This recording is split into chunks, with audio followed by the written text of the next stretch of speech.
have 20 minutes. What are we going to talk about? I am actually about to head to the US Squash Open. Have I ever watched a full game of squash in my life? No, I have not. But one thing about me, I love like any random like side quest, invite, event, seeing something new, trying something I haven't done before. I love it, like probably one of my favorite things. So I have 20 minutes until I have to leave. But I really wanted to get in this video and chat with y'all about something that has really helped me in my journey. So as we go throughout life, there are a lot of things that can come up that are very unexpected, that are not very fun, and that honestly kill the vibe, completely kill the vibe. And you know, the only good thing that really comes out of it is lessons and things to learn moving forward. And throughout the years of just going through different things, I find that before something really bad happens, before something really good happens, there's usually some type of signal. For example, like it doesn't just start raining outside. You see that the clouds start to get a little bit darker. Rainbows don't just appear. You see that a storm has just passed first. And so usually there's always a sign or something that comes before that big event that happens in our lives. And in order to go throughout our lives with a little bit more discernment, especially for my women watching, a lot of us naturally have a lot of intuition. We have that gut feeling. It's important to be aware of that. And so today we're going to be talking about some red flags / yellow flags. Sometimes you just got to slow down a little bit. But some red flags that are important to pay attention to as you are navigating your life, as you are on your journey. So the first and biggest red flag I'm going to point out is your gut feeling. Listen to your gut. I think that there are so many times where we don't give our intuition, especially as women, we don't give it the value or the credit that it should have. We don't respect it like we should. And I think a lot of this is due to being raised and being taught in a society that doesn't really respect women for who we are. We're told we're too emotional. We're told we won't understand things. We're told, oh, she's just saying that because she's a girl. Oh, she's just worrying because she's a woman. Or, you know, our favorite one is probably just that time of the month. And while there are different things that impact us, while our bodies are different, that intuition is very important. And just because society has told us that it isn't, doesn't change the fact that it is. Your gut feeling is one of, if not the most precious tools that you have, and it will literally save your life. There are crazy stories that I've heard of women who have had a gut feeling about something and it completely changed the trajectory of their life, sometimes even saving lives. So as you're going throughout your day to day and you start to notice, maybe you hear something and you just feel a little bit off about it, pay attention to that. And especially as you're growing in your faith at the same time, being able to kind of match that up with the word of God, a lot of the time you'll find that the gut feeling you have is actually aligning with principles in scripture, principles of just how the world works. And it shows how powerful and beautiful of a tool that it really is. So that would be my number one top. If you get nothing else from this video, respect your intuition, respect that gut feeling, and listen to it. When you start to feel that unsureness, that doesn't always mean that it's not for you, but it does mean that you should really slow down and think and take time, pray on it, and eventually you'll find that answer. A similar thing to that point, second red flag, is if your body is starting to feel weird. I don't know if y'all have seen that trend on TikTok. I think it's called boyfriend glow or breakup glow or something. And basically there's this trend where girls are showing themselves before the relationship, during the relationship, and after. Before, maybe the girl was on her game, like she looked good.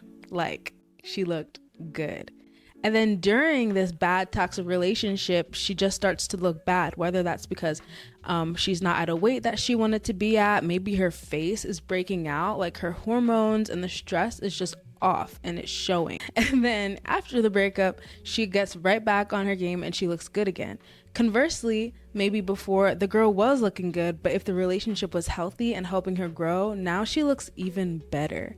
Our bodies respond to the things that we go through, and they respond to the environments that we are in. And so if you're starting to notice that your body is not responding well, whether it's to a new routine, to a new environment, to a new person, really take account of that and pay attention to yourself and change what needs to be changed to help yourself feel better. Over the last few weeks, I can't lie, y'all, I have not been cooking for myself like I usually do.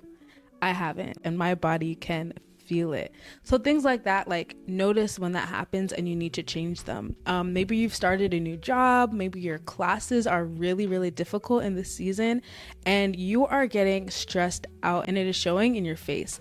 That was me a few weeks ago. The way I was just not looking, it's okay. We made it through. But pay attention to that. And maybe in that moment you can't like slow down, don't have time to do that, but at least being aware of what you're going through I think is really helpful and can give you the tools to pivot going forward. Another red flag to look out for is confusion. Now, confusion can show up in a lot of different ways, and I think it's important to differentiate between confusion and just like not knowing what's going on, or between confusion and having questions, or between confusion and being nervous or unsure about something new. It's important that we're not just opting into the idea that anytime we're not 100% sure about something, we can just cop out. That's not really the right way to go through life. But I will say that when you are just constantly confused about something, when it's just not making sense at all, that is a big, big sign that it is not for you. And something that we'll say for, again, the girls specifically, is that one thing we love to do, and at least I know I love to do, is tell a good story. You give us 3 pieces of information, 1, 2, 3, we will connect the dots in the most just beautiful, extravagant, just romantic way. And it's just so good. And so we can make it make sense if we want to.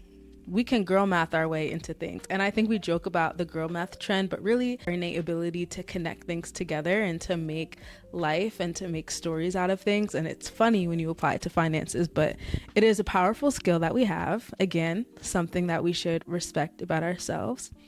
But I say that to say that we can make it make sense. And if something isn't making sense for you as a woman and you're still confused, trust is probably not for you, because the way that we have the ability to make something for us if we really want it to be is insane. We've all been that person that have convinced ourselves that something should be in our life even when it's obvious that it shouldn't be. And so if even one step further you're still confused about something, or it's just not fitting into your life and there's no peace around it, just let it go, you know? And I think that's a good place to be, when you can just let things go. And so in that way, as you're going through life, if you're really confused about something, there's a lot of confusion, a lot of unrest, you're not having peace, just let that thing go, because otherwise you are going to just be fighting it literally every day in your thoughts.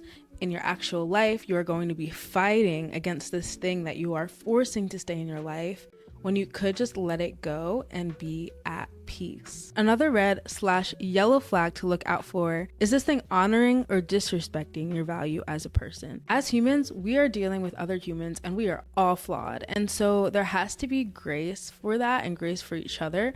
But looking at the grand scheme of your work environment, your friendships, relationships, your connection with your family, is this respecting your innate value as a person, or is it disrespecting it?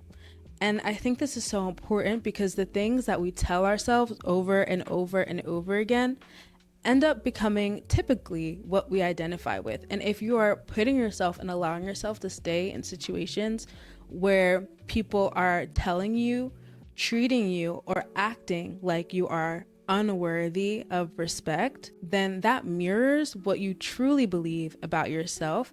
And you got to check yourself on that and either get yourself out of the situation, confront the person or your boss or your parents or whoever it is about how they're treating you. And if y'all can find reconciliation, that is a beautiful thing. Like I said, we're all human. There are going to be those moments where we disrespect each other, and I don't think it's necessary to make a confrontation out of every single moment, especially in environments like work where you don't want to cause too much tension. But if the overall theme, if the overall atmosphere of where you are, of that relationship, of that friendship, of that time spent with family is tense and is detracting, it is important to give the opportunity for peace, reconciliation, and growth to be had. And while it would be so easy to say, well, they're treating me this way, I should just remove myself, that's not always fair, because you don't know what the other person is going through, or what situation they have, or what background they have had to where they don't have maybe the ability to recognize how they're treating you. Maybe they don't have the capacity to change how they're treating you, or the capacity to hold you in that regard.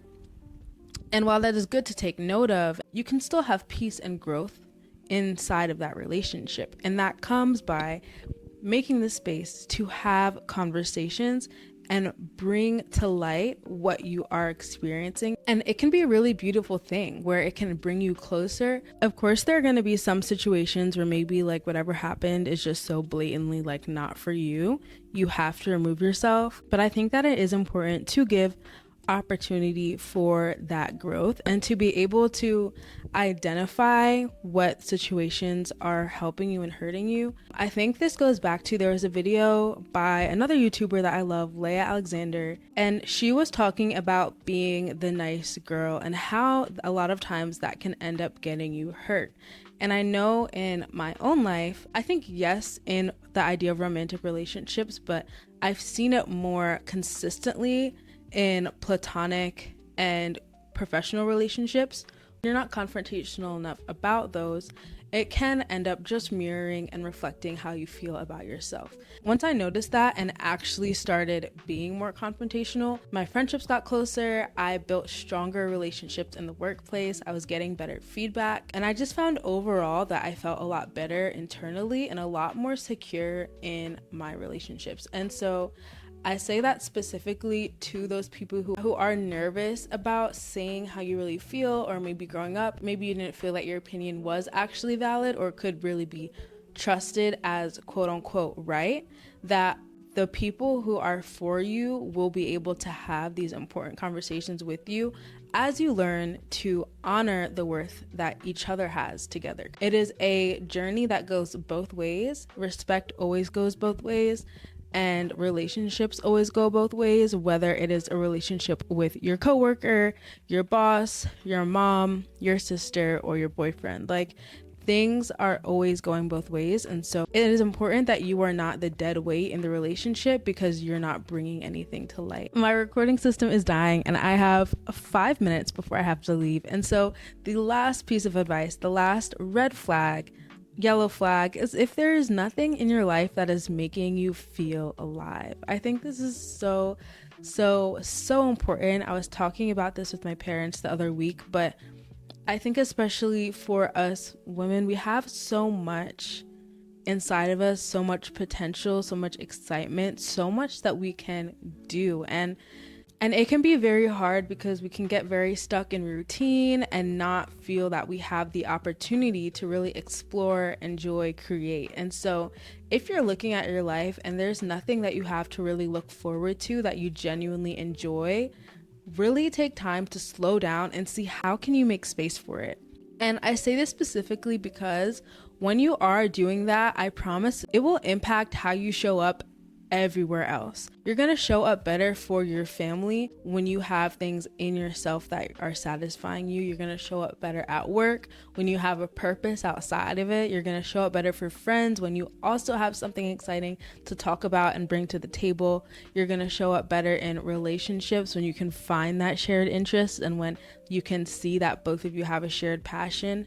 There are just so many ways that having something that makes you excited, having something that brings life out of you will positively impact your life. And most importantly, it will make you feel that you really have purpose. And I think a lot of people are sad or unsatisfied because they don't feel they have purpose. And so whatever it is that God has given you that makes you feel alive, that is aligned with your purpose, make sure that you're not putting it on the back burner. There are so many things that this world tells us to pursue, to do, to take time to invest in, but they might not necessarily be aligned with your actual purpose. Not everyone's purpose is to be the most educated. Not everyone's purpose is to be the most fit. Not everyone's purpose is to run a half marathon, even though everyone, me included, not really, honestly. I'm more of a 3-5 mile girl. But even though it seems everyone in their early 20s is doing it. And so what I'm saying is not just to have hobbies, but to make sure that you're actually taking time to do things that make you feel alive. Don't just do Pilates because you saw the girlies doing it. Okay? Don't just read a book if you hate reading. Like, actually find things that you enjoy and make sure you're taking time to do them. And I promise it will help your overall life satisfaction.